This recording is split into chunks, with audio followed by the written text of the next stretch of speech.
संजीव झा जी, आप लोगों ने तो जोर का झटका जोर से ही दे दिया विपक्षी एकता को। अब एक के बाद एक आपके नेताओं के बयान सामने आ रहे हैं कि आम आदमी जो कांग्रेस है और बीजेपी दोनों एक ही सिक्के के अलग अलग पहलू हैं।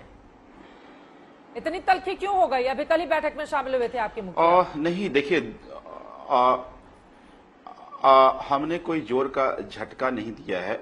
इस बात अभी मैं प्रेम शुक्ला जी को सुन रहा था, उन्होंने कहा कि क्या हासिल हुआ। एक बात बताइए कि अगर पूरे देश की सभी अपोजिशन एक साथ बैठते हैं तो ये तो तय होता है ना कि नरेंद्र मोदी जी, भारतीय जनता पार्टी की सरकार इस देश के जो संवैधानिक संस्थाएं हैं उसको खत्म करना चाह रही है, इस जनतंत्र खत्म करना चाह रही है। इस पर सब एक मत है।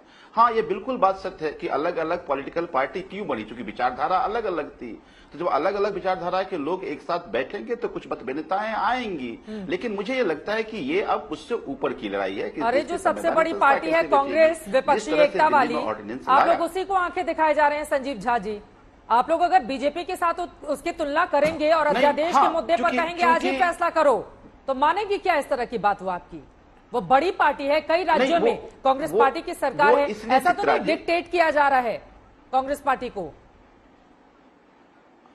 नहीं, वो इसलिए चित्रा जी कि पूरे देश के सभी अपोजिशन ने कहा कि ये जो अध्यादेश है ये काला अध्यादेश है, इससे संविधान की हत्या की गई है। अब कांग्रेस के देखिए, अब दिल्ली के नेताओं को पूछेगा नहीं, ऑर्डिनेंस तो बहुत अच्छा है जी, ये सब कुछ अच्छा है, ये आना चाहिए। तो फिर सवाल खड़ा होता है कि क्या आप संविधान बचाने की लड़ाई लड़ रहे हैं या संविधान की हत्या करने वालों के साथ खड़े हो रहे हैं? और इसीलिए अरविंद केजरीवाल जी, जो कांग्रेस की बैठक में कांग्रेस के शीर्ष नेता थे, उससे स्टैंड पूछ रहे थे, स्टैंड देना चाहिए। अगर मान लीजिए ये ऑर्डिनेंस आप मानते हैं कि संविधान की हत्या हुई है तो आपको इस पर स्टैंड देने में कोई गुरेज नहीं होनी चाहिए थी। सबसे बड़ा मुद्दा है ये। अब मुझे लगता है इस पर अगर एक मत होंगे तो ये सेमीफाइनल जैसा होगा कि एक महत्वपूर्ण शुरुआत होगी। लेकिन दुर्भाग्य है, मुझे लगता है कि कांग्रेस ने इस पे स्टैंड नहीं दिया। तो मुझे ये लगता है कि फिर ये आधी अधूरी लड़ाई तो नहीं लड़ी जाएगी ना, आधे अधूरे मन से लड़ाई नहीं लड़ी जाएगी।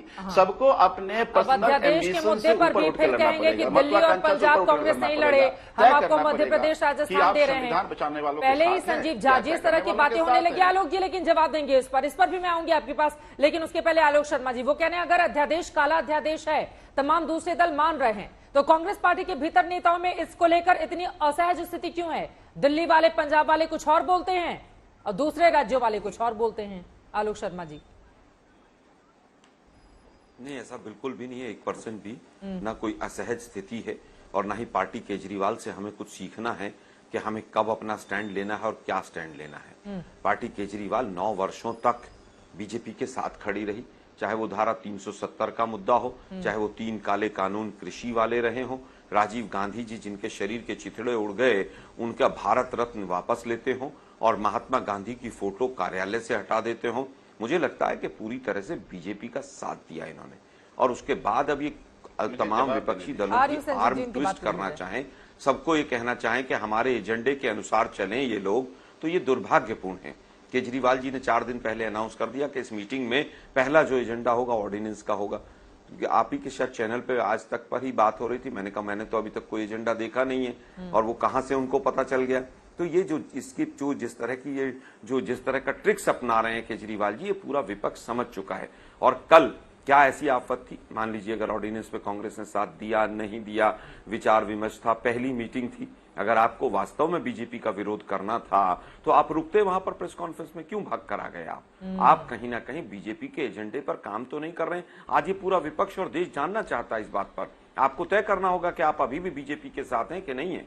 आपको तय करना होगा कि जब राहुल जी और सोनिया जी के ईडी के नोटिस के ऊपर तमाम विपक्षी दलों ने साइन किए थे तो आम आदमी पार्टी अकेली थी जिसने बीजेपी का साथ दिया था। हम ये नहीं कह रहे आगे क्या होगा, मेरे सीनियर लीडर्स तय करेंगे उसमें कि चित्रा जी, मैं उसके लिए सक्षम नहीं हूं, लेकिन अभी तक का जो आचरण दिख रहा है वो ये वापस कहता है कि बीजेपी की बी टीम आम आदमी है और बीजेपी के इशारे पर सब कुछ कर रही है। बोलिए संजीव झा जी, इस पर प्रतिक्रिया दे दीजिए, उसके बाद बाकी लोगों के पास में जाऊंगी। आपने कांग्रेस का रुख देख लिया खुद के लिए, उधर आरजेडी वाले लोग भी कह रहे हैं, शिवानंद तिवारी, कि हम लोग आम आदमी पार्टी को सीरियस नहीं लेते हैं। मैं भी यही कह रहा हूं कि कांग्रेस की ये जो स्टैंड है, ये स्टैंड दर्शाता है कि आप बीजेपी की लड़ाई को मजबूत कर रहे हैं। और ये कोई पहली घटना नहीं है। आप इससे पहले भी देखिए, जब जेएनसीटी बिल आया था तो आप तो वॉकआउट कर गए थे।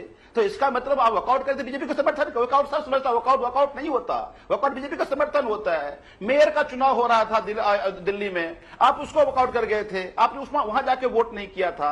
तो मुझे ये लगता है कि ये तो दर्शा रहा है ना फिर कि बीजेपी की लड़ाई को आप मजबूत कर, शक तो आप पे हो रहा है अब कि क्या आप इस लड़ाई को अगुवाई करना चाह रहे हैं, लड़ाई के साथ खड़ा होना चाह रहे हैं, या चोर दरवाजे से कोई बीजेपी का समर्थन है आपका।